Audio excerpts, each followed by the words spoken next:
किया गया था। भारत में प्रधानमंत्री तथा मंत्रिपरिषद के सदस्यों को पद की गोपनीयता की शपथ कौन दिलवाता है? राष्ट्रपति। किन परिस्थितियों में राष्ट्रपति प्रधानमंत्री के परामर्श को मानने के लिए बाध्य नहीं है? तो ये एक बहुत ही इंपॉर्टेंट जो है इशू है, इसको जो है अच्छे से जानना जरूरी है। जब उसने सदन में अपना बहुमत खो दिया है, यानी अगर प्रधानमंत्री ने सदन में अपना बहुमत खो दिया है तो वो राष्ट्रपति उसकी परामर्श को मानने के लिए बाध्य नहीं है। जब वह अपना बहुमत सिद्ध करने में असमर्थ हो जाता है, जब उसके विरुद्ध अविश्वास प्रस्ताव पारित हो जाता है, जब वह लोकसभा के समक्ष जाने से इनकार कर देता है। तो सभी चीजें जो है उत्तरदायित्व के सिद्धांत पर आधारित है, यानी जो मंत्रिपरिषद है या प्रधानमंत्री जो उसका हेड है, अगर लोकसभा में अपना किसी भी प्रकार से जो है विश्वास खो देता है तो उस ऐसी स्थिति में राष्ट्रपति उसके परामर्श को मानने के लिए बाध्य नहीं होता है। किस अनुच्छेद के अनुसार राष्ट्रपति को जानकारी देने का प्रधानमंत्री का कर्तव्य है? अनुच्छेद 78 के अनुसार। कई बार पूछा भी जा चुका है। संविधान के अनुच्छेद 169 के तहत किसी राज्य में विधान परिषद के सृजन या समापन की शक्ति किसमें निहित है? तो अगर किसी राज्य में विधान परिषद का गठन करना है या उसकी समाप्ति करनी है तो उसके लिए संसद में शक्ति निहित है। अब हम देखते हैं महान न्यायवादी एवं नियंत्रक महालेखा परीक्षक, जिसको हम सीएजी भी कहते हैं, किस अनुच्छेद के तहत भारत के महान न्यायवादी यानी अटॉर्नी जनरल ऑफ इंडिया की नियुक्ति की जाती है? तो महान न्यायवादी की नियुक्ति जो है अनुच्छेद 76 के अंतर्गत वर्णित है। भारत सरकार का मुख्य विधि परामर्शदाता कौन होता है? महान न्यायवादी या attorney general of India. Bharat के महान न्यायवादी के बारे में सही क्या है? वह राष्ट्रपति द्वारा नियुक्त किया जाता है। उसमें वही योग्यताएं होनी चाहिए जो सर्वोच्च न्यायालय के किसी न्यायाधीश की नियुक्ति के लिए होती हैं। नियंत्रक एवं लेखा परीक्षक यानी सीएजी की नियुक्ति राष्ट्रपति द्वारा होती है और उसे अपने पद से हटाया जाता है। संसद के दोनों सदनों के संबोधन पर उसको उसके पद से हटाया जा सकता है। भारत के नियंत्रक एवं महालेखा परीक्षक यानी सीएजी के पद की नियुक्ति का कार्यकाल कितना होता है? तो वो 6 वर्ष तक अपने पद पर बना रहता है। नियंत्रक महालेखा परीक्षक का क्या क्या कर्तव्य होता है? कई बार एग्जाम में पूछा जा चुका है। तो संघ और राज्य तथा अन्य समस्त प्राधिकारियों और निकायों के समस्त वित्तीय लेन देन का लेखा और राज्यों के लेखा जांच संबंधी कार्य जो है सीएजी के द्वारा किया जाता है। संघ और राज्यों की आकस्मिक निधि एवं लोक लेखाओं से सभी व्यय की संपरीक्षा यानी जिसको हम ऑडिट कहते हैं और उन पर प्रतिवेदन देना, ये भी जो है सीएजी का ही कार्य होता है। संघ या राज्य के विभाग द्वारा किए गए सभी व्यापार और विनिर्माण के हानि और लाभ लेखाओं की संपरीक्षा और उन पर प्रतिवेदन प्रस्तुत करना, ये सभी जो है सीएजी के प्रमुख कार्य है। भारत के नियंत्रक एवं महालेखा परीक्षक और संघ संबंधी प्रतिवेदनों को सर्वप्रथम किसके समक्ष प्रस्तुत किया जाता है? तो जो सीएजी की रिपोर्ट होती है उसको सबसे पहले राष्ट्रपति के समक्ष प्रस्तुत किया जाता है। भारतीय संविधान के किस अनुच्छेद के अंतर्गत भारत के नियंत्रक एवं महालेखा परीक्षक की नियुक्ति होती है? तो सीएजी की नियुक्ति अनुच्छेद 148 के अंतर्गत की जाती है। पार्लियामेंट या संसद के किसी सदन का सदस्य ना होने पर भी सदन की बैठक में भाग कौन ले सकता है? महान न्यायवादी या अटॉर्नी जनरल। भारत का एक सॉलिसिटर जनरल होता है, किस प्रकार का? वह एक जो है न्यायिक सलाहकार या विधिक सलाहकार होता है। राज्य सरकार को कानूनी मामलों में सलाह देने के लिए अधिकृत कौन होता है? महाधिवक्ता। जिस प्रकार केंद्र सरकार में महान्यायवादी न्यायिक सलाहकार होता है, उसी तरह से राज्य सरकार में कानूनी मामलों में सलाह देने का काम जो है महाधिवक्ता के द्वारा किया जाता है। अब नेक्स्ट चैप्टर देखते हैं, संघ एवं राज्यों के अधीन सेवाएं। संघ के लिए एक लोक सेवा आयोग तथा प्रत्येक राज्य के लिए एक लोक सेवा आयोग का उपबंध किस अनुच्छेद के तहत किया गया है? अनुच्छेद 315 में संघ लोक सेवा आयोग और राज्यों के लोक सेवा आयोग के गठन के बारे में प्राविधान दिया गया है। संघ लोक सेवा आयोग या संयुक्त लोक सेवा आयोग के अध्यक्ष तथा अन्य सदस्यों की नियुक्ति किसके द्वारा होती है? राष्ट्रपति के द्वारा। संघ लोक सेवा आयोग के सदस्यों की पदावधि कितनी होती है? 6 वर्ष होती है। राज्य लोक सेवा आयोग तथा संयुक्त राज्य लोक सेवा आयोग के सदस्यों की पदावधि क्या है? 6 वर्ष। संघ लोक सेवा आयोग के सदस्यों को पदच्युत यानी किस प्रकार से अपने पद से हटाया जा सकता है? उच्चतम न्यायालय में परामर्श से राष्ट्रपति के द्वारा। अगर उच्चतम न्यायालय ये परामर्श देता है, उससे परामर्श मांगने जाने पर तब राष्ट्रपति जो है सदस्यों को पद से हटा सकते हैं। राज्य लोक सेवा आयोग के सदस्यों को पदच्युत किया जा सकता है किस प्रकार से? उच्चतम न्यायालय की जांच एवं पुष्टि के पश्चात राज्यपाल के द्वारा। फिर अगला इंपॉर्टेंट फैक्ट क्या है? क्या 2 या 2 से अधिक राज्यों के लिए एक संयुक्त राज्य लोक सेवा आयोग का प्राविधान है? तो बिल्कुल है। अनुच्छेद 315(2) में जो है संयुक्त राज्य लोक सेवा आयोग के प्राविधान का उल्लेख किया गया है। संविधान के किस अनुच्छेद में संघ और राज्य के अधीन सेवाओं का उल्लेख किया गया है? अनुच्छेद 308 और से 313 तक संघ और राज्य के अधीन जो भी सेवाएं आती हैं उनके बारे में विवरण दिया गया है। किस अनुच्छेद के तहत लोक सेवकों को संवैधानिक संरक्षण प्रदान किया गया है? अनुच्छेद 311 के अंतर्गत। यदि राज्यसभा राष्ट्रहित में यह आवश्यक समझे तो सदन के 2/3 सदस्यों के बहुमत से संकल्प से पारित करके एक या एक से अधिक अखिल भारतीय सेवाओं यानी ऑल इंडिया सर्विसेज का सृजन कर सकती है। यह प्राविधान संविधान के किस अनुच्छेद में वर्णित है? अनुच्छेद 312 में वर्णित है और ये राज्यसभा की एक अनन्य शक्ति भी कही जा सकती है। संघ लोक सेवा आयोग अपना वार्षिक प्रतिवेदन किसको सौंपता है? संघ लोक सेवा आयोग अपना वार्षिक प्रतिवेदन राष्ट्रपति को सौंपता है। संविधान में कुछ वर्गों के लिए विशेष उपबंध की जो है व्यवस्था है, तो उससे संबंधित जो है प्रमुख फैक्ट देखते हैं। लोकसभा तथा राज्य विधानसभा में अनुसूचित जाति एवं अनुसूचित जनजाति के लिए स्थानों का आरक्षण करने के लिए प्राविधान किया गया है क्रमशः, यानी लोकसभा में अनुच्छेद 330 के अंतर्गत और राज्य विधानसभाओं में 332 के अंतर्गत। यदि राष्ट्रपति की राय में लोकसभा में आंग्ल भारतीय सदस्य समुदाय यानी एंग्लो इंडियन कम्युनिटी का प्रतिनिधित्व पर्याप्त नहीं है तो वह उस समुदाय के अधिक से अधिक 2 सदस्यों को लोकसभा में नामित कर सकता है या नामजद कर सकता है। ये व्यवस्था अनुच्छेद 331 में दी गई है। यदि किसी राज्य का राज्यपाल यह समझता है कि वह राज्य की विधानसभा में आंग्ल भारतीय समुदाय का पर्याप्त प्रतिनिधित्व नहीं है तो वह उस समुदाय के एक सदस्य को विधानसभा में नियुक्त कर सकता है। ये प्राविधान अनुच्छेद 333 में दिया गया है। वह अनुच्छेद जिसके तहत राष्ट्रपति को सामाजिक और शिक्षा की दृष्टि से पिछड़े वर्गों की दशाओं तथा उनकी समस्याओं के निदान हेतु आयोग गठित करने का प्राविधान देता है, यानी सीधा सीधा कि पिछड़ा वर्ग आयोग को गठन करने के लिए जो प्राविधान है वो अनुच्छेद 340(a) के अंतर्गत या 340(1) के अंतर्गत दिया गया है। संविधान का वह अनुच्छेद जिसमें कुछ वर्गों के लिए विशेष उपबंध किए गए हैं उनका वर्णन अनुच्छेद 330 से लेकर 342 तक किया गया है। संविधान में उल्लिखित कुछ वर्गों के बारे में विशेष उपबंध किया गया है, तो वो कौन कौन से वर्ग हैं? अनुसूचित जाति, अनुसूचित जनजाति, आंग्ल भारतीय समुदाय तथा अन्य पिछड़ा वर्ग। वह अनुच्छेद जिसमें अनुसूचित जनजातियों के कल्याण हेतु राज्यों को केंद्रीय सहायता तथा अनुदान का उपबंध किया गया है, अनुच्छेद 275। अनुसूचित जाति एवं अनुसूचित जनजाति को विनिर्दिष्ट करने की शक्ति किसको प्राप्त है?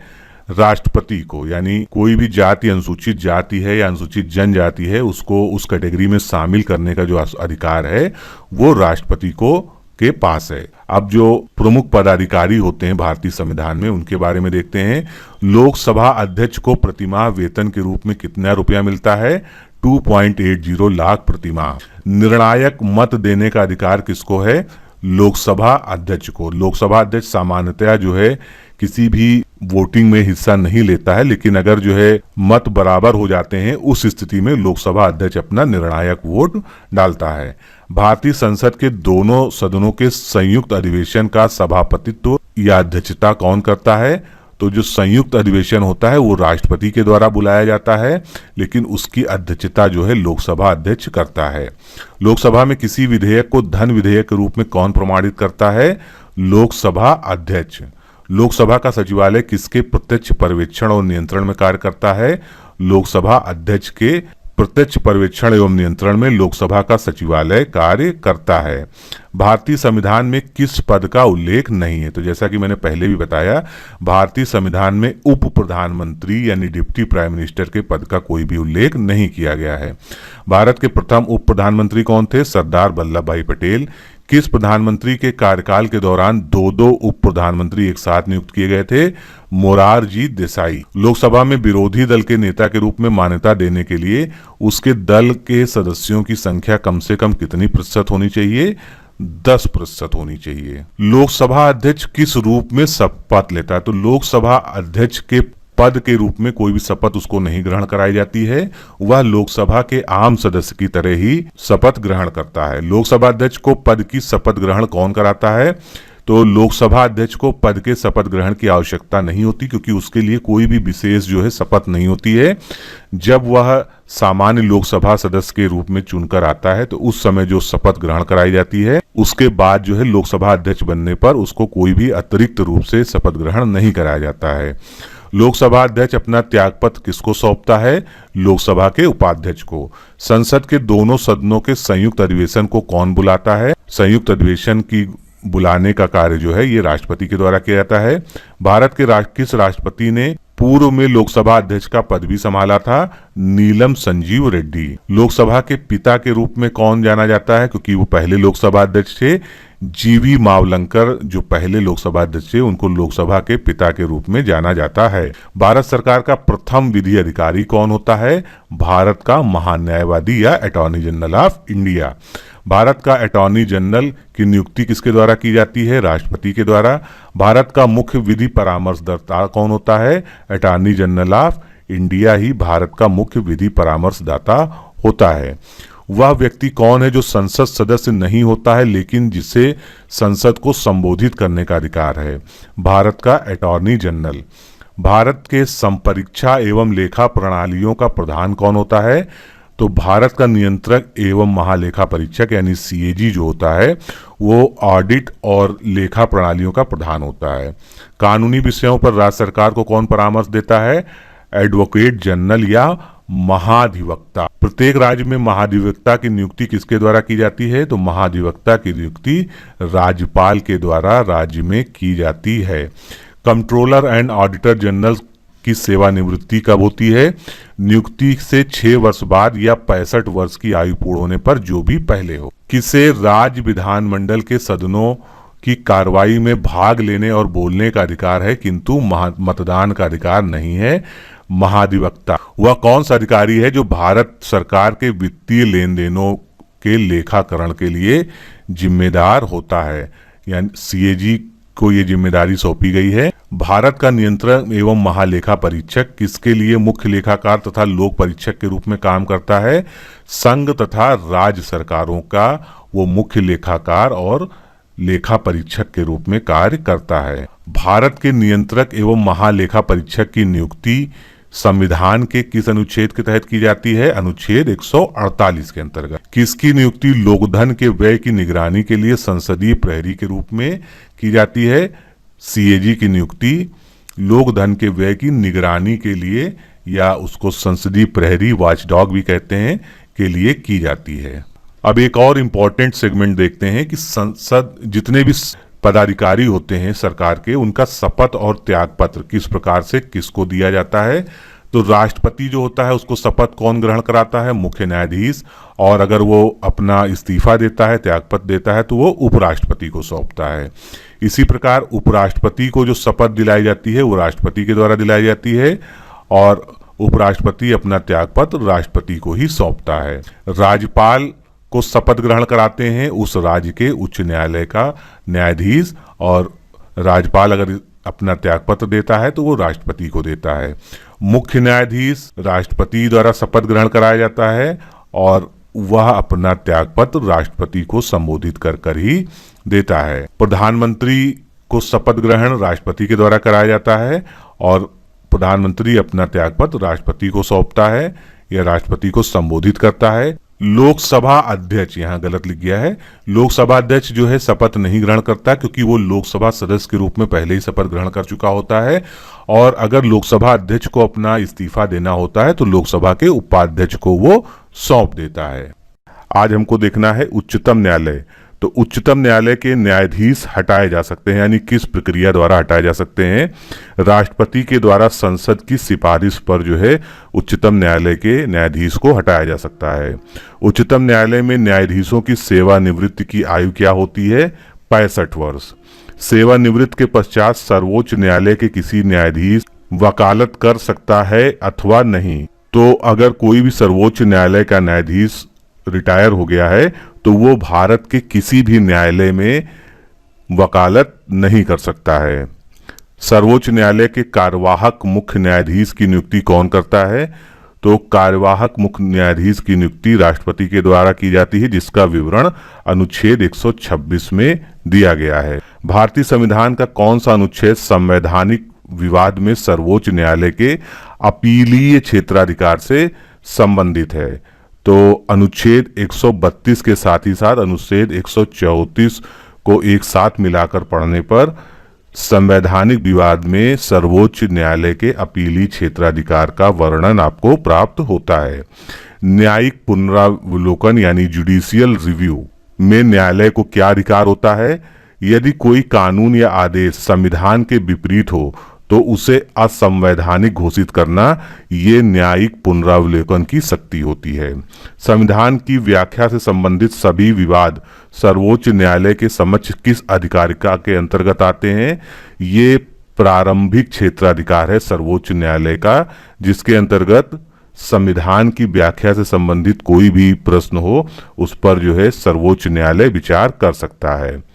कोई भी संविधान संशोधन सर्वोच्च न्यायालय द्वारा असंवैधानिक घोषित किया जा सकता है यदि वह विधि के समक्ष समानता के अधिकार को भाग 3 से हटाकर संविधान में अन्यत्र कहीं रखता है। यानी जो अधिकार हमको अनुच्छेद 14 के अंतर्गत प्राप्त है, अगर उसको मूल अधिकारों से हटाकर कहीं और प्लेस किया जाता है तो सर्वोच्च न्यायालय इस दशा में उस संविधान संशोधन को नल एंड वाइड या असंवैधानिक घोषित कर सकता है।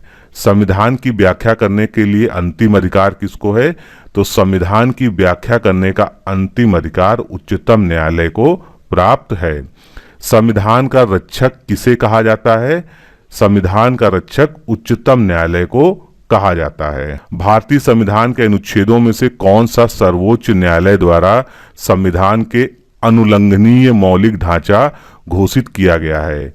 मौलिक ढांचे में कौन कौन से शामिल है? अनुच्छेद 32, 226 और 245, जिसमें से अनुच्छेद 32 क्या है? सर्वोच्च न्यायालय की जो है में रिट का अधिकार यानी मौलिक अधिकारों के प्रत्यावर्तन के लिए जो अधिकार प्राप्त है। 226 उच्च न्यायालय में रिट की शक्ति के बारे में है। कौन सी रिट न्यायालय में कार्यवाही लंबित होने की दशा में लागू की जाती है? तो अगर किसी भी न्यायालय में कोई कार्रवाई लंबित है उस दशा में प्रतिषेध याचिका या प्रतिषेध रिट दाखिल की जाती है। कौन से मामले में उच्चतम न्यायालय एवं उच्च न्यायालय दोनों को की अधिकारिता के अंतर्गत आते हैं?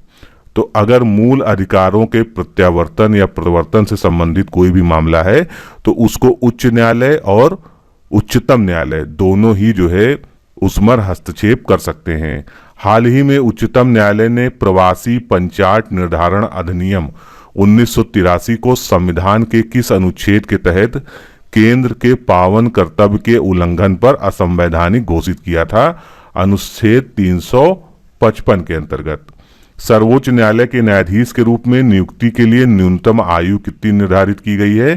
कोई भी न्यूनतम आयु निहित नहीं की गई है।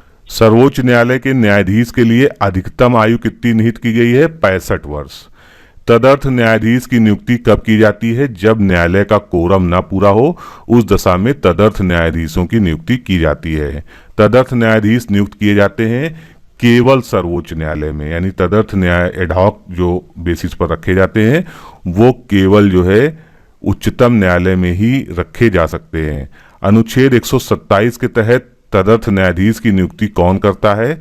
उच्चतम न्यायालय का मुख्य न्यायाधीश तदर्थ न्यायाधीशों की नियुक्ति करता है। किस मामले में सर्वोच्च न्यायालय ने यह अभिनिर्धारित किया कि मुख्य न्यायाधीश एवं अन्य न्यायाधीशों की नियुक्ति के मामले में सरकार को पूर्ण शक्ति प्राप्त है?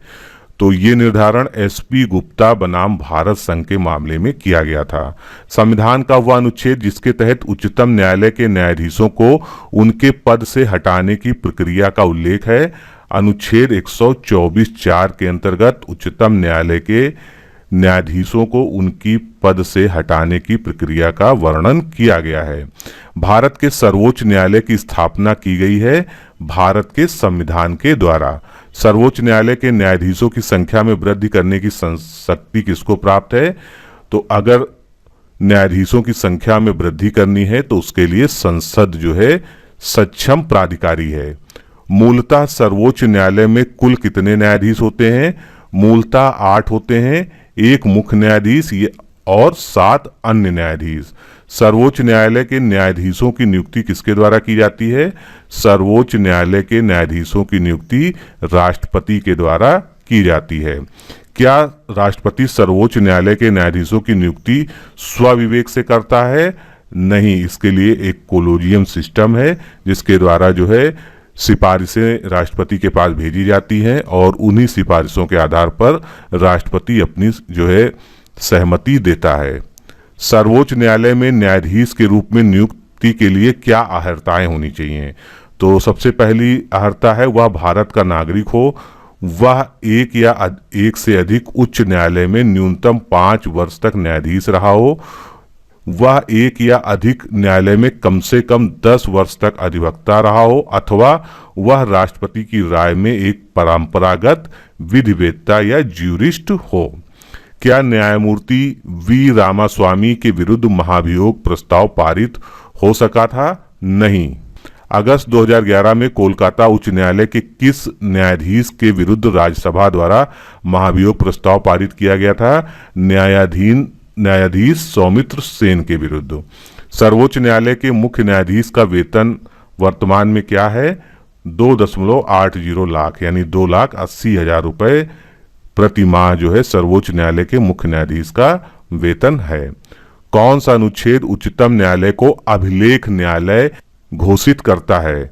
अनुच्छेद 129 के तहत उच्चतम न्यायालय को एक अभिलेख न्यायालय घोषित किया गया है।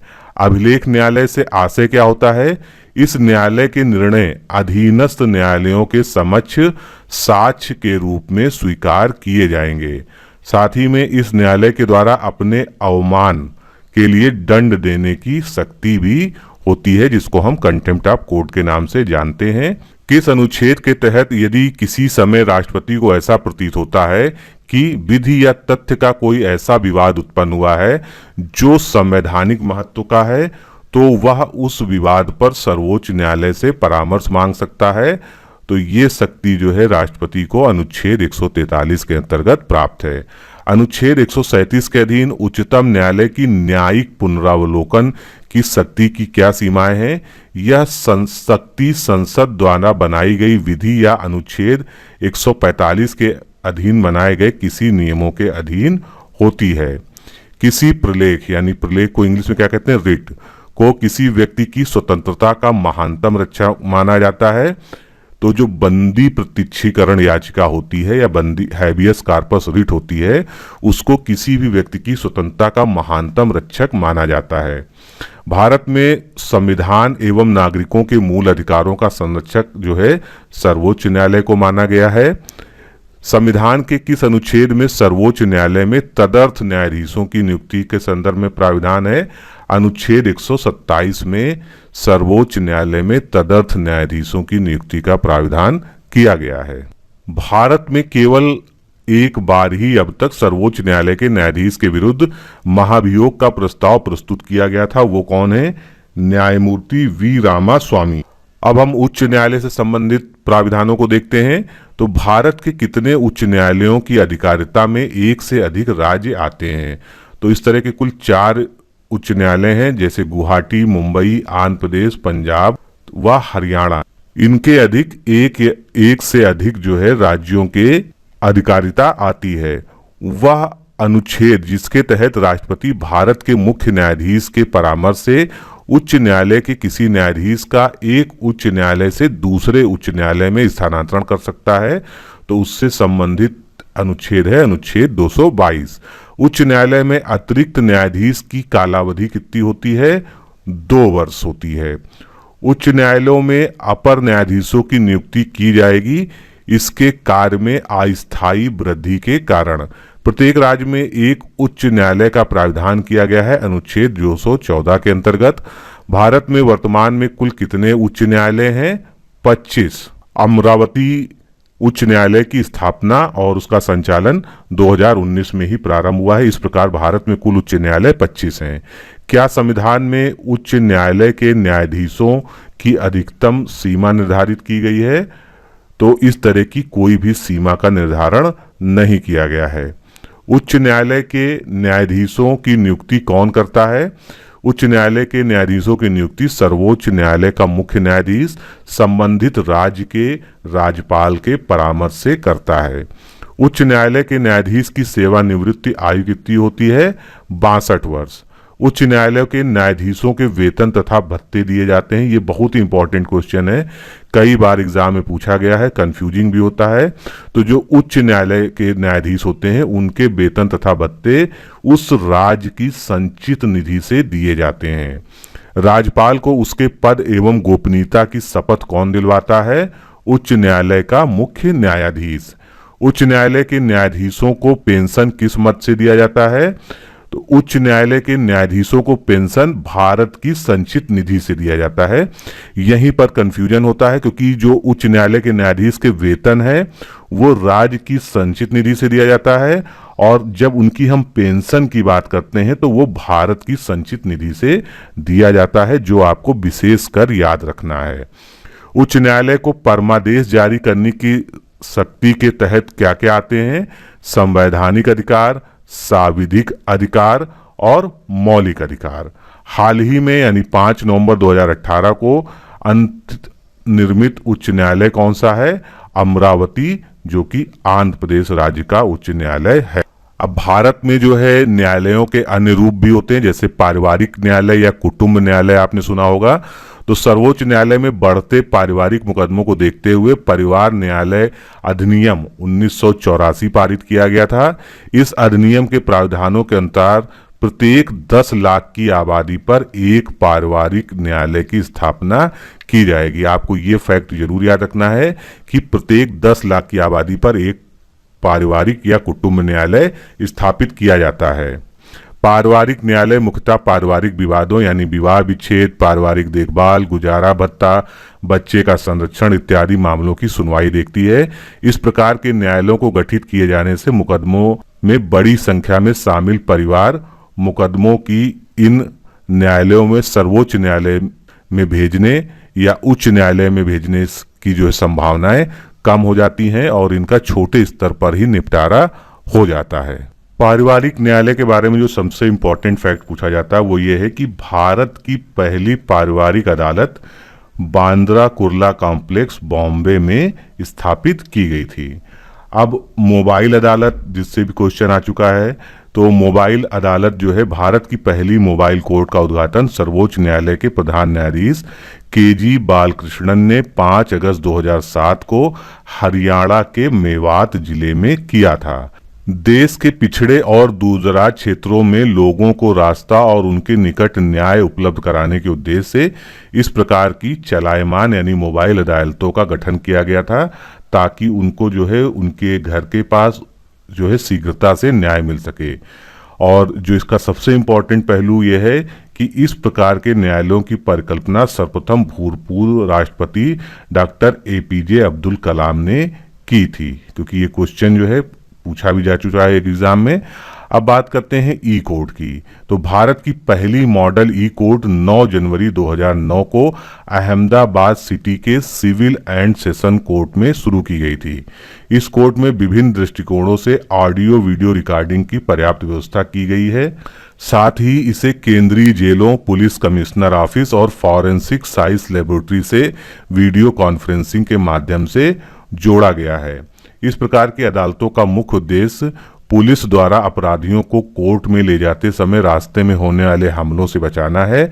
साथ ही कई हजार मानक घंटों की भी बचत करनी है। इस प्रकार ई कोर्ट का सबसे बड़ा लाभ यह है कि अदालती कार्रवाई की पूरी ऑडियो वीडियो रिकॉर्डिंग किए जाने से किसी संदेह की स्थिति में ऑडियो वीडियो की समीक्षा की जा सकती है और साथ ही गवाहों को अपने दिए गए बयान से मुकरने और वकील की जिरह की भी आवश्यकता पड़ने पर समीक्षा की जाती है।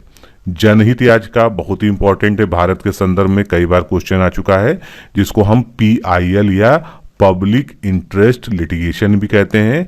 तो भारत के सामाजिक परिवर्तन में इसकी महत्वपूर्ण भूमिका है। यह अमेरिकी लोक जनहित याचिका का ही सुधरा हुआ रूप है। भारत में जनहित याचिका का पहला मामला 1979, बहुत इंपॉर्टेंट है, ईयर याद रखिएगा, में सामने आया था। तब इसे कानूनी मान्यता प्राप्त नहीं थी।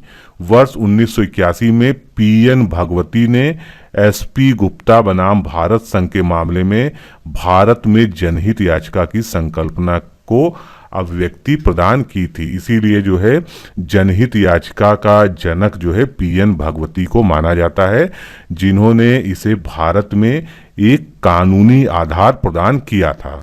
अब अगला सेगमेंट हम देखते हैं निर्वाचन या इलेक्शन, क्योंकि इससे भी काफी प्रश्न पूछे जाते हैं। भारत की निर्वाचन पद्धति किस देश के निर्वाचन पद्धति के अनुरूप है? तो भारत में जो इलेक्शन का सिस्टम है वो ब्रिटेन के इलेक्शन सिस्टम से प्रभावित है। भारत में सार्वजनिक मताधिकार के आधार पर प्रथम आम चुनाव कब हुआ था?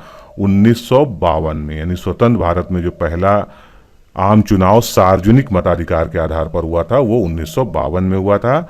आम चुनाव में मतदान की आयु पहले 21 वर्ष थी, इसको घटाकर 18 वर्ष जो है कब की गई? 61वें संविधान संशोधन के द्वारा आयु 21 वर्ष से घटाकर 18 वर्ष कर दी गई थी। किस समिति ने चुनाव में भाग लेने वालों के लिए न्यूनतम शैक्षिक अर्हता निर्धारित करने की सिफारिश की थी? के संथानम समिति। किस समिति की सिफारिश पर 61वां संविधान संशोधन करके मतदाताओं की उम्र 21 वर्ष से कम कर 18 वर्ष कर दी गई थी? तो ये निर्णय तारकुंडे समिति के डिसीजन पर लिया गया था। मतदाताओं को परिचय पत्र देने की सिफारिश किसने की थी? श्यामलाल सकदर ने मतदाताओं को परिचय पत्र देने की सिफारिश की थी।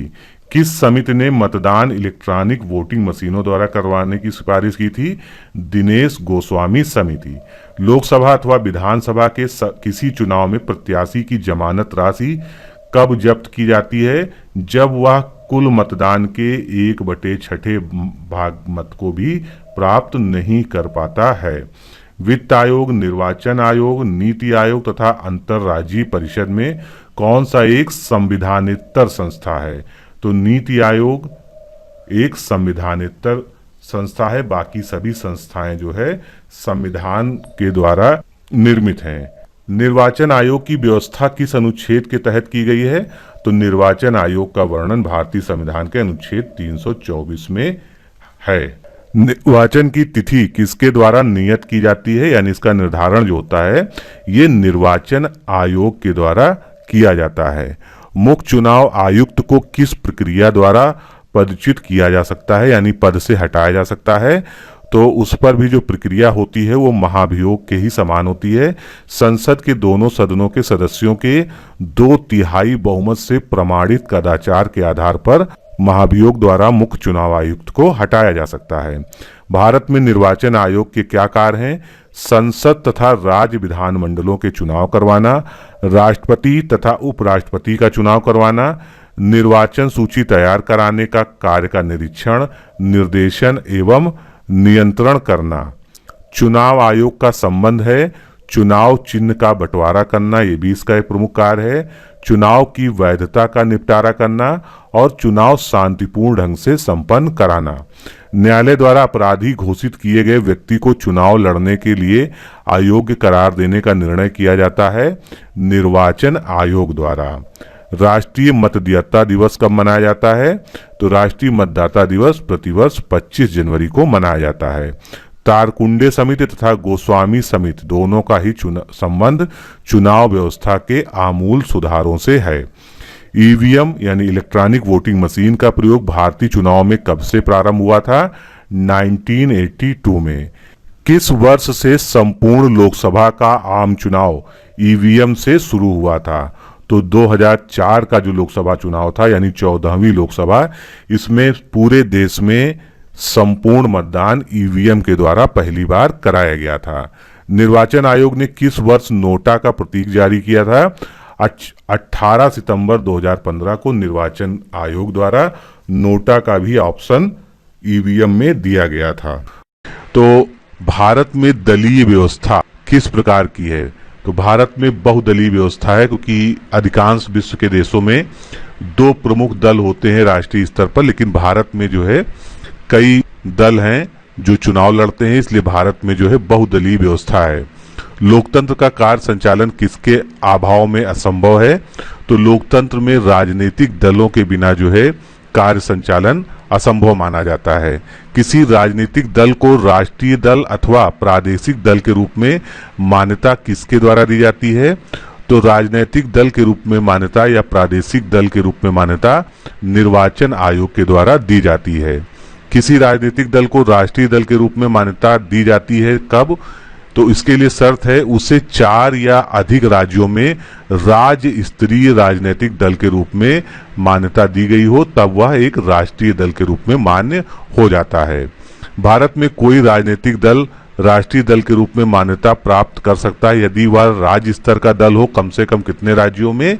कम से कम 4 राज्यों में अगर वो प्रादेशिक स्तर का राजनीतिक दल है तो वह राष्ट्रीय दल की मान्यता प्राप्त कर लेता है। किसी भी राजनीतिक दल को राष्ट्रीय दल के रूप में तभी मान्यता प्राप्त होती है जब वह आम चुनाव में कम से कम 4 राज्यों में कुल कितना प्रतिशत मत प्राप्त करता हो। तो कम से कम जो है उसे आम चुनाव में कम से कम 4 राज्यों में 6% मत प्राप्त करना अनिवार्य है। इसके साथ ही वह किसी राज्य में या राज्यों में लोकसभा में 4 सीटें प्राप्त करता है। तो ये सभी जो है शर्तें हैं राजनीतिक दल को राष्ट्रीय दल के रूप में मान्यता प्राप्त करने की। दल विहीन लोकतंत्र का पक्षधर कौन था? तो जयप्रकाश नारायण, जिनको जेपी के नाम से भी जाना जाता है, वो दल विहीन लोकतंत्र के पक्षधर थे। राजनीतिक दल किसके लिए जरूरी होता है? राजनीतिक दल लोकतंत्र के लिए आवश्यक होता है। वह भारतीय राजनीतिक दल कौन सा है जिसकी स्थापना ताशकंद में हुई थी? तो भारतीय कम्युनिस्ट पार्टी की स्थापना ताशकंद में हुई थी। किसी राजनीतिक दल की स्थापना स्वतंत्रता से पूर्व हुई थी? तो भारतीय साम्यवादी दल की स्थापना स्वतंत्रता से पूर्व की गई थी। किस दल की स्थापना बी.आर. अम्बेडकर द्वारा की गई थी?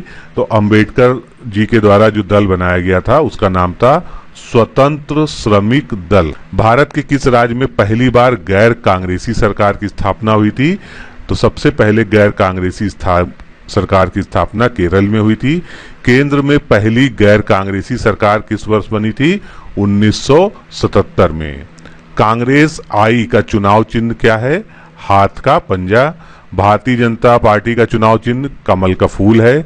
धनुष एवं तीर निशान किस दल का है? झारखंड मुक्ति मोर्चा का जो है धनुष एवं तीर जो है ये निशान है। भारतीय कम्युनिस्ट पार्टी यानी सीपीआई का अस्तित्व किस वर्ष हुआ था? 1921 में। भारत में मुस्लिम लीग की स्थापना कब हुई थी? मुस्लिम लीग की स्थापना 1906 में हुई थी।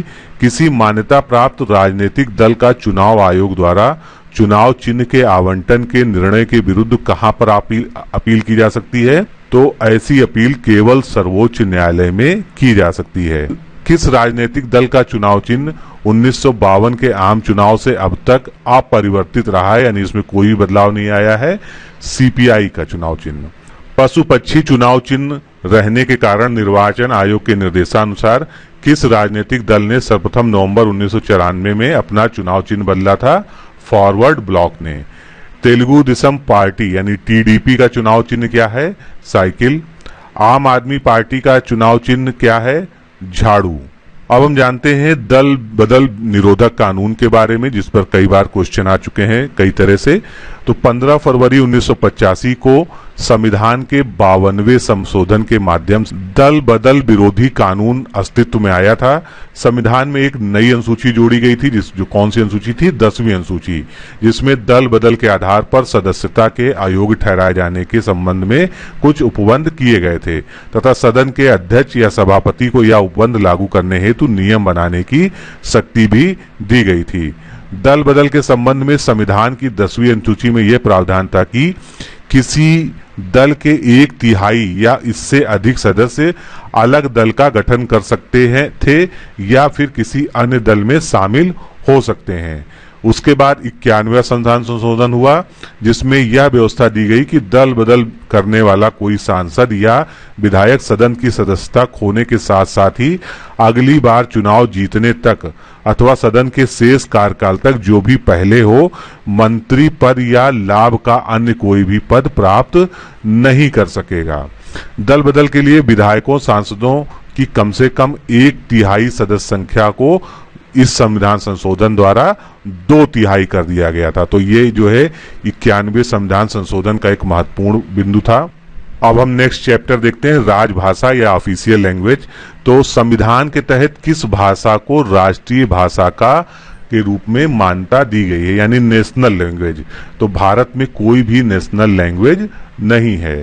संसद ने यह अधिनियम कब पारित किया कि संघ के सरकारी कार्यों में अंग्रेजी का प्रयोग अनिश्चित काल तक जारी रहेगा। तो ये जो है राजभाषा अधिनियम 1963 में प्रावधान किया गया कि संसद के कार्यों में अंग्रेजी भाषा का प्रयोग अनिश्चित काल तक जारी रह सकेगा। संविधान की कौन सी अनुसूची राजभाषा से संबंधित है? संविधान की 8वीं अनुसूची राजभाषा से संबंधित है। संविधान के किस अनुच्छेद में यह व्यवस्था दी गई है कि प्रत्येक राज्य शिक्षा के प्राथमिक स्तर पर मातृभाषा में शिक्षा की पर्याप्त सुविधाओं की व्यवस्था करने का प्रयास करेगा? तो ये सुविधा जो है या ये व्यवस्था अनुच्छेद 350 का के अंतर्गत वर्णित है। भारतीय संविधान के अनुच्छेद 344 के तहत प्रथम राजकीय भाषा आयोग का गठन कब किया गया था? ये क्वेश्चन कई बार पूछा जा चुका है। 1955 में प्रथम राजकीय भाषा आयोग का गठन किया गया था बीजी खेर की अध्यक्षता में। अब तक कुल कितनी भाषाओं को राजभाषा के रूप में संविधान द्वारा मान्यता प्रदान की गई है? तो अब तक कुल 22 भाषाओं को संविधान द्वारा मान्यता दी गई है, यानी 8वीं अनुसूची में शामिल किया गया है, जिनमें से पंजाबी, संस्कृत, हिंदी, गुजराती, असमिया, बंगला, सिंधी, तमिल, तेलुगु, उर्दू, कोंकणी, कन्नड़, मणिपुरी, नेपाली, बोडो, कश्मीरी, मलयालम, मराठी, उड़िया, संथाली, मैथिली तथा डोंगरी जो है कुल 22 भाषाएं शामिल हैं। संविधान की 8वीं अनुसूची में कौन सी भाषा वर्ष 2003 में जोड़ी गई थी? संथाली भाषा को 2003 में 8वीं अनुसूची में जोड़ा गया था। संविधान की 8वीं अनुसूची में 21वां संवैधानिक संशोधन के द्वारा किस भाषा को जोड़ा गया था? 21वें संविधान संशोधन द्वारा सिंधी भाषा को 8वीं अनुसूची में शामिल किया गया था। संविधान की 8वीं अनुसूची में सम्मिलित भाषाओं की संख्या कुल कितनी है? 22 है। संघ की राजभाषा हिंदी और लिपि देवनागरी होगी। यह संविधान के किस अनुच्छेद में दिया गया है? ये प्राविधान अनुच्छेद 343 1 के तहत दिया गया है। संविधान के अनुच्छेद के तहत प्रथम राजकीय भाषा आयोग का गठन 1955 में बीजी खेर की अध्यक्षता में किया गया था। जब संविधान लागू हुआ उस समय भाषाओं की संख्या कितनी थी? तो उस समय 8वीं अनुसूची में कुल 14 भाषाएं शामिल थीं। किस संविधान संशोधन के तहत संविधान की 8वीं अनुसूची में बोडो, डोगरी, संथाली और मैथिली भाषाओं का समावेश किया गया? तो ये जो है चारों भाषाएं 92वें संविधान संशोधन के द्वारा 8वीं अनुसूची में जोड़ी गई थी। किस राज्य में उर्दू को राजभाषा के रूप में अंगीकार किया गया है? जम्मू एंड कश्मीर में। पंचायती राज व्यवस्था अब स्टार्ट करते हैं, जिससे सबसे ज्यादा क्वेश्चन पूछे जाते हैं। पंचायतों के लिए निर्वाचन का नियंत्रण किसके द्वारा किया जाता है? तो पंचायतों का जो निर्वाचन होता है वो राज्य निर्वाचन आयोग के अधीक्षण और नियंत्रण में संपादित होता है। पंचायत स्तर पर सभी ग्राम पंचायतों में किस प्रकार के चुनाव होते हैं? तो ग्राम पंचायतों में जो चुनाव होते हैं वो प्रत्यक्ष चुनाव होते हैं। बलवंत राय मेहता समिति किस पंचायती राज व्यवस्था से संबंधित थी? तो बलवंत राय मेहता समिति ने त्रिस्तरीय पंचायती राज पद्धति की सिफारिश की थी। अशोक मेहता समिति का संबंध किससे था? अशोक मेहता समिति ने द्विस्तरीय पंचायती राज व्यवस्था की सिफारिश की थी। एल.एम. सिंघवी समिति ने क्या सिफारिश की थी? तो एल.एम. सिंघवी समिति का गठन हुआ था, उसने जो है स्थानीय स्वशासन पद्धति यानी पंचायती राज व्यवस्था लागू किए जाने की भारत में सिफारिश की थी। GVR राव समिति का संबंध प्रतिनिधित्व के तरीके में सुधार से संबंधित था। वित्त आयोग का गठन किस अनुच्छेद के अंतर्गत किया जाता है? अनुच्छेद 280 के तहत। गांधीवादी अर्थव्यवस्था किस सिद्धांत पर आधारित है? न्यासिता के सिद्धांत पर। न्यासिता का इंग्लिश में क्या कहते हैं? इसको ट्रस्ट कहते हैं, यानी ट्रस्टीशिप के सिद्धांत पर गांधीवादी अर्थव्यवस्था आधारित है। पंचायती राज किस सूची का विषय है? तो पंचायती राज को राज सूची में वर्णित किया गया है। ग्राम सभा का क्या अभिप्राय होता है? ग्राम सभा का अर्थ होता है कि ग्राम स्तर के पंचायत क्षेत्र के निर्वाचक नामावली में पंजीकृत लोगों की जो सूची होती है वो उससे मिलकर ग्राम सभा बनती है। संविधान के किस भाग में पंचायतों का उल्लेख है? पंचायतों का उल्लेख भाग 9 में किया गया है। संविधान का भाग 9 किस संविधान संशोधन के द्वारा जोड़ा गया था? 73वें संविधान संशोधन के द्वारा। पंचायतों से संबंधित उपबंध संविधान के किन अनुच्छेदों में है? तो ये अनुच्छेद 243 से अनुच्छेद 243 ओ तक सारे उपबंध हैं जो पंचायती राज व्यवस्था से संबंधित हैं। सामुदायिक विकास कार्यक्रम जो भारत का पहला विकास कार्यक्रम था, ये 2 अक्टूबर 1952 में प्रारंभ किया गया था। सामुदायिक विकास कार्यक्रम का पहला स्थापित कार्यक्रम क्या था? समन्वित ग्रामीण विकास कार्यक्रम। बलवंत राय मेहता समिति का किससे संबंधित है? बलवंत राय मेहता समिति पंचायती राज व्यवस्था से संबंधित है। पंचायती राज का सर्वप्रथम शुभारंभ भारत में कहां से हुआ था? नागौर जिले से हुआ था 2 अक्टूबर 1959 को। नागौर कहां पर है? ये राजस्थान में है। पंचायतों का कार्यकाल कितना निर्धारित किया गया है? तो प्रत्येक पंचायत जो है 5 वर्ष के लिए गठित होती है। पंचायतों का कार्यकाल किस दिनांक से 5 वर्ष तक का होता है? तो जिस दिन नवनिर्वाचित पंचायत का प्रथम अधिवेशन होता है उस तिथि से लेके 5 वर्षों तक उसका कार्यकाल की गणना की जाती है। पंचायतों तथा नगर पालिकाओं के निर्वाचन कराने के लिए राज्यपाल द्वारा राज्य निर्वाचन आयुक्त नियुक्त किया जाएगा। यह प्राविधान संविधान के किस अनुच्छेद में है? तो राज्य निर्वाचन आयुक्त की नियुक्ति का प्राविधान अनुच्छेद 243 के अंतर्गत दिया गया है। अशोक मेहता समिति ने पंचायतों को कितने स्तरों पर सिफारिश की थी? अशोक मेहता समिति ने द्विस्तरीय पंचायती राज व्यवस्था की सिफारिश की थी, जिसमें जिला और मंडल स्तर पर पंचायतों के गठन का प्राविधान या सिफारिश की गई थी। किस समिति ने ग्राम पंचायत एवं पंचायत समिति को समाप्त करने की सिफारिश की थी? अशोक मेहता समिति ने। भारत के पंचायती राज व्यवस्था का वास्तुकार या शिल्पी किसे कहा जाता है? BR मेहता को। 73वां संविधान संशोधन अधिनियम किस तिथि से लागू हुआ था? 25 अप्रैल 1993 को लागू हुआ था। ग्राम पंचायत, क्षेत्र पंचायत तथा जिला पंचायत जो 3 स्तर हैं पंचायती राज व्यवस्था के, इसका संबंध किस संविधान संशोधन से है? तो ये जो है 73वें संविधान संशोधन से संबंधित है। संविधान के किस भाग में 3 सोपानों में पंचायतें बनाने का प्राविधान है? भाग 9 में। ग्राम स्तर पर पंचायत के अध्यक्ष का चुनाव की रीति कौन निर्धारित करता है? राज्य विधान मंडल जो है यह निर्धारित करता है। एक क्षेत्र पंचायत का क्षेत्र यानी जो उसका सीमा क्षेत्र होता है, जिसको जो है परिसीमन कहते हैं, वो किसके द्वारा निर्धारित होता है? वो राज्य सरकार के द्वारा निर्धारित किया जाता है। 11वीं अनुसूची में कुल कितने विषयों की संख्या निर्धारित है? तो 11वीं अनुसूची में कुल 29 विषय निर्धारित हैं। उत्तर प्रदेश जमींदारी उन्मूलन एवं भूमि सुधार अधिनियम 1950 किस अनुसूची में अंतर्निहित है? तो उत्तर प्रदेश जमींदारी उन्मूलन एवं भूमि सुधार अधिनियम 1950 9वीं अनुसूची में शामिल है। भारतीय स्वतंत्रताओं का घोषणा पत्र किस अधिनियम को कहा जाता है? 1 नवंबर 1858 को महारानी विक्टोरिया का जो घोषणा पत्र था उसको भारतीय स्वतंत्रताओं का घोषणा पत्र कहा जाता है। अनुच्छेद 17 व अनुच्छेद 35 के साथ संयुक्त होकर किस संबंध में कानून बनाने का अधिकार देता है? तो ये दोनों अनुच्छेद जो है एक साथ संबद्ध होकर छुआछूत या अस्पृश्यता के समापन से संबंधित कानून बनाने का अधिकार प्रदान करता है। संविधान का कौन सा अनुच्छेद मुख्यमंत्री के दायित्वों को परिभाषित करता है? अनुच्छेद 167। भारत के संविधान का कौन सा एक संशोधन संघ शासित प्रदेश दिल्ली को दिल्ली राष्ट्रीय राजधानी क्षेत्र में संपरिवर्तित करता है?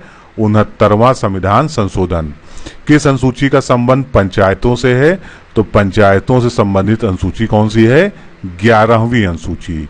भारत में पंचायती राज की स्थापना का श्रेय किसको दिया जाता है?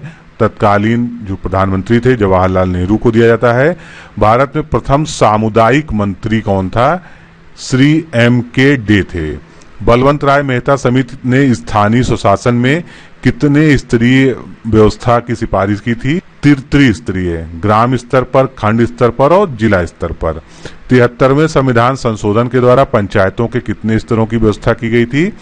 तो वही 3 स्तर यानी ग्राम स्तर, खंड स्तर और जिला स्तर की पंचायतों की व्यवस्था की गई थी। प्रत्येक पंचायत में प्रत्यक्ष निर्वाचन से भरे जाने वाले कुल स्थानों में से कितने स्थान महिलाओं के लिए आरक्षित हैं? 1/3। किस समिति ने पंचायत राज संस्थाओं के चुनाव में राजनैतिक दलों का भाग लेने की सिफारिश की थी? अशोक मेहता समिति ने। 73वां संविधान संशोधन किस समिति की सिफारिश पर पारित किया गया था? P.K. थुंगन समिति की सिफारिश पर 73वां संविधान संशोधन पारित किया गया था। 73वां संविधान संशोधन विधेयक किस प्रधानमंत्री के कार्यकाल में पारित हुआ था?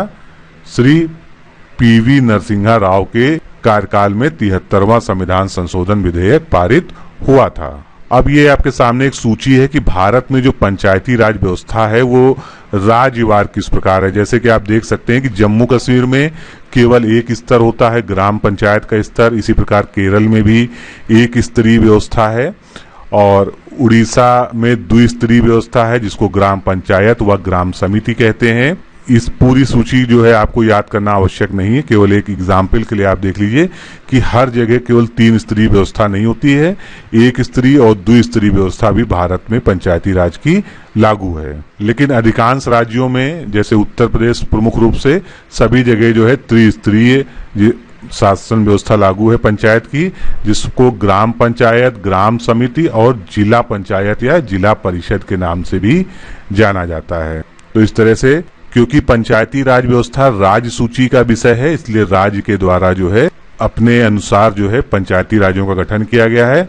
वहीं पर मेघालय, नागालैंड और मिजोरम जो है यहाँ पर एक स्तरीय लागू है जिसको जनजातीय परिषद कहा जाता है। संविधान सभा द्वारा अंतिम रूप से पारित संविधान में कुल कितने अनुच्छेद व अनुसूचियां थीं? तो जो संविधान सभा द्वारा मूल रूप से संविधान का निर्माण किया गया था उसमें 395 अनुच्छेद और 8 अनुसूचियां थीं।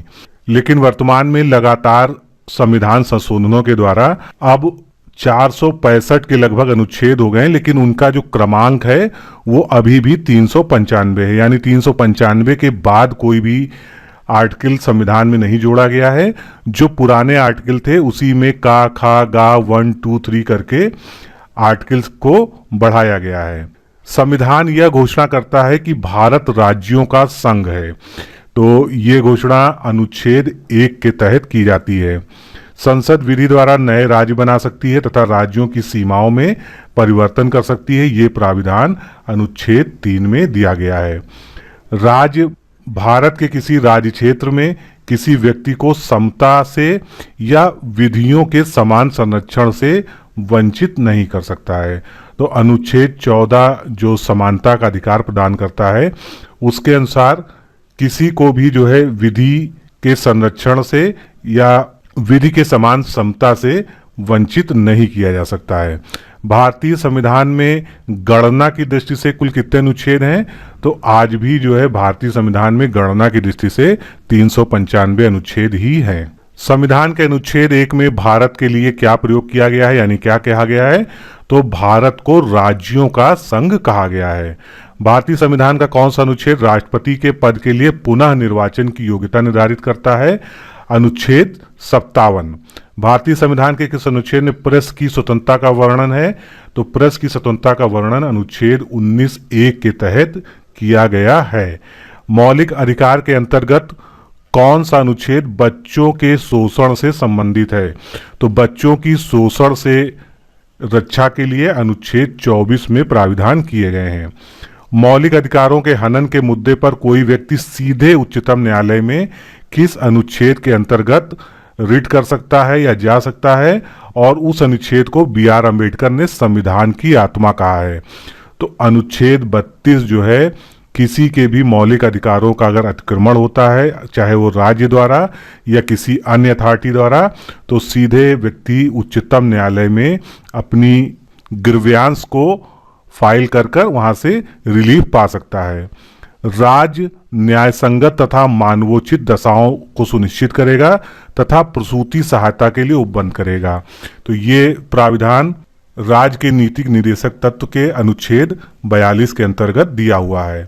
किस अनुच्छेद के अंतर्गत मनरेगा कार्यक्रम लागू किया जाता है?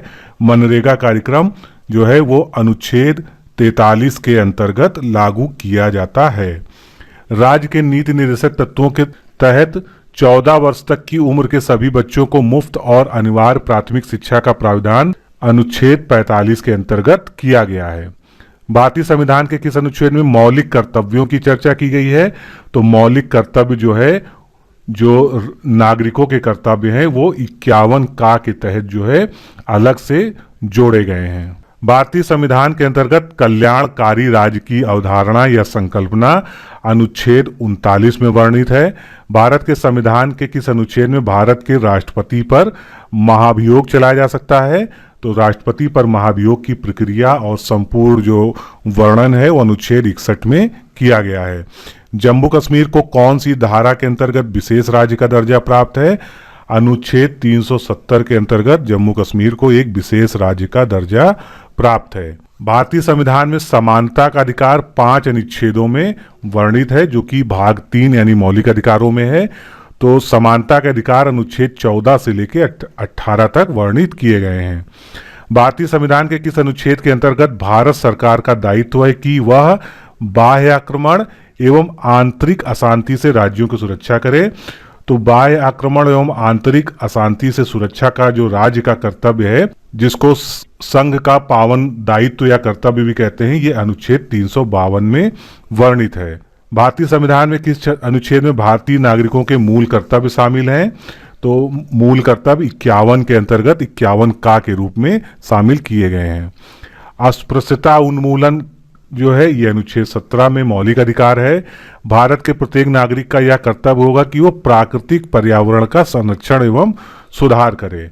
तो ये अनुच्छेद 48 के तहत यानी नीति निर्देशक तत्वों के तहत शामिल किया गया है। संविधान के किस अनुच्छेद में उपराष्ट्रपति पद का प्राविधान है? अनुच्छेद 63 में। कौन सा अनुच्छेद संसद के 2 अधिवेशनों के बीच 6 माह का अंतराल की अनिवार्यता का उल्लेख करता है? अनुच्छेद 85। इसमें यह वर्णित है कि संसद के 2 सदनों के बीच 6 माह से अधिक का अंतराल नहीं होना चाहिए। संविधान के किस अनुच्छेद के अंतर्गत राष्ट्रपति अध्यादेश जारी कर सकता है? तो जो राष्ट्रपति की अध्यादेश जारी करने की शक्ति है वो अनुच्छेद 123 के अंतर्गत वर्णित है।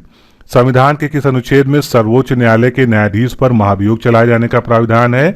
अनुच्छेद 124 में। भारतीय संविधान का कौन सा अनुच्छेद संसद को अंतर्राष्ट्रीय समझौतों को लागू करने के लिए विधि निर्माण का करने की शक्ति प्रदान करता है? तो ऐसा वर्णन जो है अनुच्छेद 253 में किया गया है, जिसमें अगर कोई भी भारत सरकार कोई भी अंतर्राष्ट्रीय संधि करती है और उस संधि से भले ही कोई राज्य प्रभावित हो रहा हो, तो राज्य सूची के विषय पर भी अंतर्राष्ट्रीय समझौतों को लागू करने के लिए केंद्र सरकार जो है कानून बना सकती है। ये अनुच्छेद 253 में वर्णित है।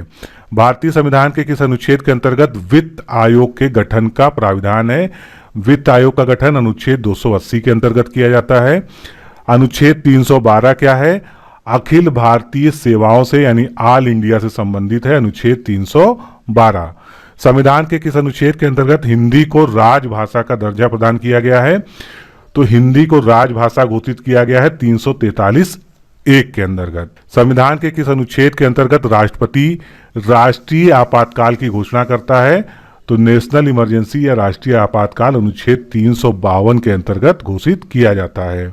संविधान के किस अनुच्छेद के तहत राज्यों में संवैधानिक तंत्र के विफल होने पर राष्ट्रपति शासन लागू किया जा सकता है? अनुच्छेद 356 के अंतर्गत। वित्तीय आपात की उद्घोषणा राष्ट्रपति द्वारा की जा सकती है अनुच्छेद 360 के अंतर्गत। मंत्रिमंडल शब्द का पूरे संविधान में एक ही बार प्रयोग हुआ है अनुच्छेद 352 में। संविधान के किस अनुच्छेद के अंतर्गत प्रत्येक राज्य मातृभाषा का प्रसार एवं अनुदेश प्राथमिक शिक्षा में लागू करेगा? अनुच्छेद 350 ए के तहत। संसद को संविधान संशोधन का अधिकार दिया गया है अनुच्छेद 368 में। संविधान के किस अनुच्छेद में संविधान के संशोधन की प्रक्रिया का वर्णन है? अनुच्छेद 368 में संविधान संशोधन की संपूर्ण प्रक्रिया दी गई है।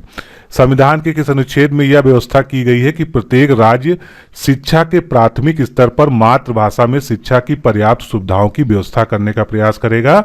अनुच्छेद 350 के अंतर्गत। भारतीय संविधान के किस अनुच्छेद में विभिन्न राज्यों जैसे गुजरात, महाराष्ट्र, नागालैंड, मणिपुर से संबंधित विशिष्ट प्रावधान का उल्लेख है? तो कुछ विशिष्ट राज्यों के बारे में जो प्रशासन का उपबंध है वो अनुच्छेद 371 में भारतीय संविधान में किया गया है। भारतीय संविधान का अनुच्छेद 17 तो ये एक मूल अधिकार है जो अस्पृश्यता उन्मूलन से संबंधित है। भारतीय संविधान के किस अनुच्छेद में राज्य सरकार को ग्राम पंचायत